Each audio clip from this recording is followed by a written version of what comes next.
नमस्कार प्यारे विद्यार्थियों।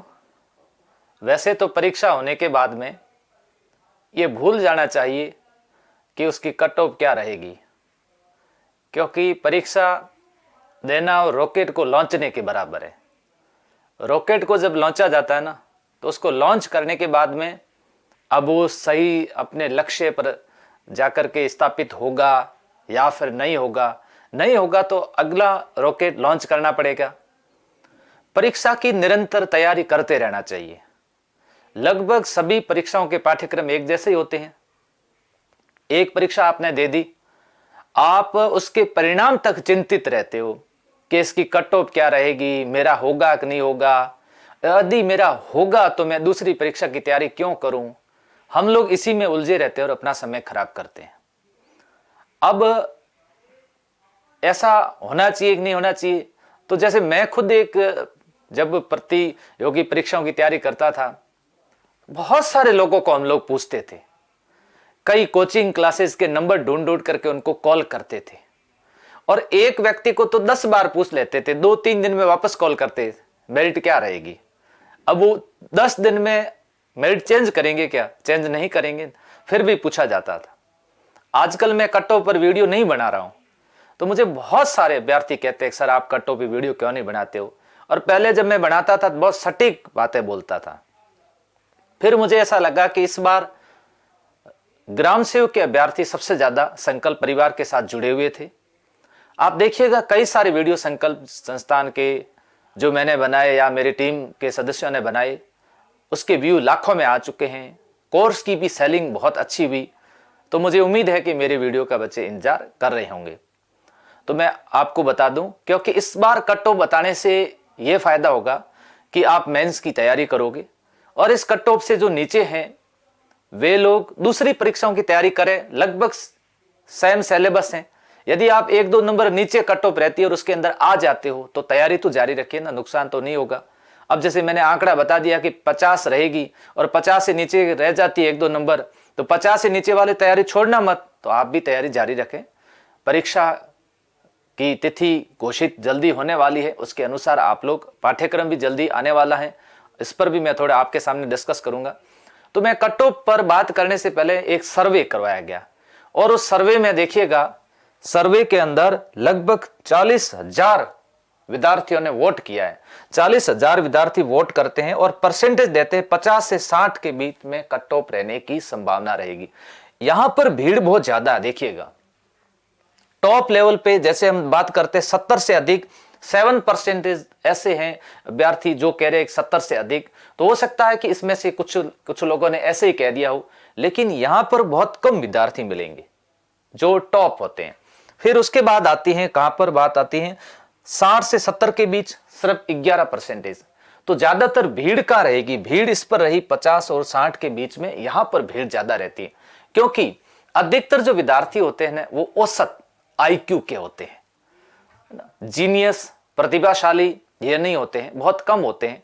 जो 7% के अंदर आ जाते हैं तो वे सामान्य, सामान्य का मतलब औसत, औसत का मतलब उनका आईक्यू लेवल 90 से 110 के बीच में होता है। और ऐसे ये विद्यार्थी भी सफलता प्राप्त करते हैं, ऐसी बात नहीं करते, सफलता प्राप्त करते हैं। थोड़ी और अच्छी मेहनत करें तो ये उच्च रैंक से भी सफलता प्राप्त कर सकते हैं, जो कि प्रतिभाशाली विद्यार्थी उच्च रैंक से सफलता प्राप्त करते हैं।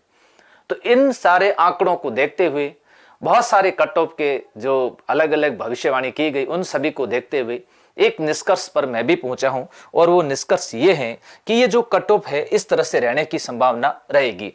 देखिए 50 और 55 पुरुष अभ्यर्थी जो हैं, 50 और 55 SC ST में अगर 48 से 52 की संभावना रह सकती है। क्योंकि इतनी कम रहने का कारण भी एक ये है कि इस बार जो ग्राम सेवक का जो परीक्षा का एक तो पैटर्न दिया गया, पैटर्न भी थोड़ा अलग टाइप में दिया गया। जैसे लिख दिया सामान्य हिंदी, सामान्य गणित लिख दिया गया, उसमें एक तो टॉपिक नहीं दिए गए।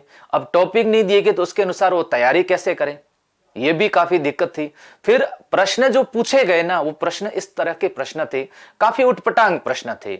गणित में भी देखिएगा, हिंदी में भी ऐसे प्रश्न, अधिकतर जो प्रतियोगी परीक्षाएं होती है उसमें ऐसे प्रश्न नहीं पूछे जाते हैं, बहुत लेवल के प्रश्न पूछे जाते हैं। लेकिन थोड़ा लेवल अलग था, तो हो सकता है कि उनको लगा हो कि इस बार हम इस प्रकार के प्रश्न पूछें। प्रश्न प्रश्न होते हैं, हमें उन पे नहीं जाना चाहिए कि आपने ऐसे प्रश्न क्यों पूछे। तो हमें ये देखना है कि इस प्रकार के प्रश्न में भी कट ऑफ क्या रह सकती है। तो देखिए अब फीमेल के अंदर कट ऑफ की संभावना 45 से 50 के बीच में रहेगी और 40-45 के बीच में भी रह सकती है। अभी देखा होगा कि कुछ विद्यार्थियों के सामने एक प्रश्न ये भी है कि सर कितना गुना पास करेंगे। तो देखिए यहाँ पर 15 गुना विद्यार्थी जिनको पास किया जाएगा, किसके लिए? मुख्य परीक्षा के लिए, मुख्य परीक्षा। अब मुख्य परीक्षा का पाठ्यक्रम जारी होना है। देखिए पाठ्यक्रम के बारे में भी अगर मैं थोड़ी आपके सामने बात करूं तो लगभग आपके जो पाठ्यक्रम है ये प्री के समानांतर ही रहने की संभावना है। तो आप इसके अनुसार निरंतर तैयारी जारी रखिए। यदि आपने पटवार का एग्जाम दिया तो पटवार का पैटर्न भी लगभग ऐसा ही था। एक बार प्री और मेंस करवाया तब भी कोई चेंजेस नहीं किया गया था। तो ध्यान रहे अधिकतर पैटर्न यही रहेगा जिसके अंदर राजस्थान जीके पूछा जाएगा, रीजनिंग के सवाल होंगे, मैथमेटिक्स के प्रश्न होंगे, जिसमें राज्य व्यवस्था पूछी जा सकती है, ज्योग्राफी के प्रश्न भी पूछे जाएंगे। हो सकता है कि इसमें साइंस को जोड़ दिया जाए, जो कि प्री में आपके साइंस के सवाल नहीं पूछे गए। तो आप लोग इसके अनुसार निरंतर तैयारी जारी रखें। इस कट ऑफ के अंदर आते हैं या फिर इससे कुछ कम नंबर भी आपको आते हैं तो भी आप लोग उसकी तैयारी जारी रखें, निराश ना हो। और इसके अनुसार अगली तैयारी में जब आप तैयारी कंटिन्यू जारी रखोगे तो अवश्य आपको सफलता मिलेगी। कुछ ऐसा कहा गया कि कुछ आजकल ऐसे भी सुनने में आ रहा है कि जिनको 40% अंक है उन सबको पास किया जाएगा। ऐसा तो कहीं नोटिफिकेशन के अंदर लिखा हुआ नहीं है। नोटिफिकेशन में क्या लिखा हुआ है कि न्यूनतम रेंज तक आने वाले।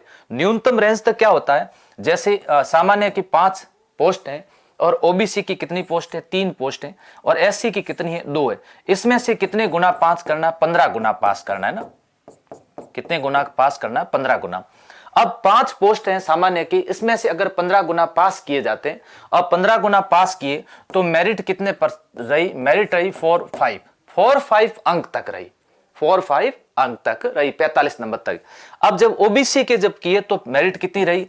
50। ये आरएस प्री में एक बार ऐसा हुआ। तब ये ओबीसी वाले कहां चले गए? कोर्ट में चले गए और उन्होंने कहा कि देखिए जनरल से ज्यादा किसकी मेरिट जारी है? ओबीसी की मेरिट जारी है। तो कोर्ट ने कहा कि आप एक बार 15 गुना सामान्य पास कर दीजिए और सामान्य 15 गुना पास करने के बाद में फिर नीचे आप देखिएगा तो न्यूनतम रेंज तक, न्यूनतम रेंज कौन सी हो गई? ये रेंज तक तो आपको विद्यार्थी लेने ही लेने हैं। कौन सी?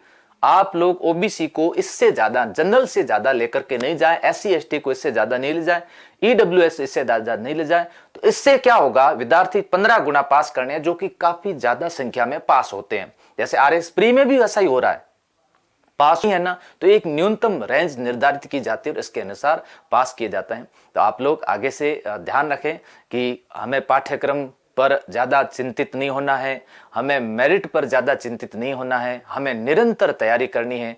मुझे खुद को याद है कि मैंने 2nd ग्रेड की जब परीक्षा दी थी उसके बाद में मैंने रिजल्ट आया नहीं आया उससे मैंने कभी चिंता नहीं की, नेक्स्ट अगली की तैयारी शुरू कर दी। ऐसे बहुत सारे आईएएस आरएस अधिकारी भी मुझे मिले जिनसे मैंने पूछा, मैंने कहा आपने एग्जाम देने के बाद में तैयारी छोड़ दी थी, उस कट ऑफ के भरोसे रहे या वापस तैयारी शुरू कर दी थी? तो उन्होंने कहा हमने तो वापस तैयारी शुरू कर दी थी, हम कट ऑफ के भरोसे नहीं रहे। तो आप भी ना रहें, निरंतर पढ़ते रहें और आप लोग सफलता अवश्य प्राप्त करोगे।